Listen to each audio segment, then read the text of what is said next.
هو الذي يريكم البرق خوفا وطمعا وينشئ السحاب الثقال ويسبح الرعد بحمده والملائكة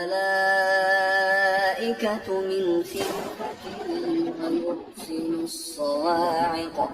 ويرسل الصواعق فيصيب بها من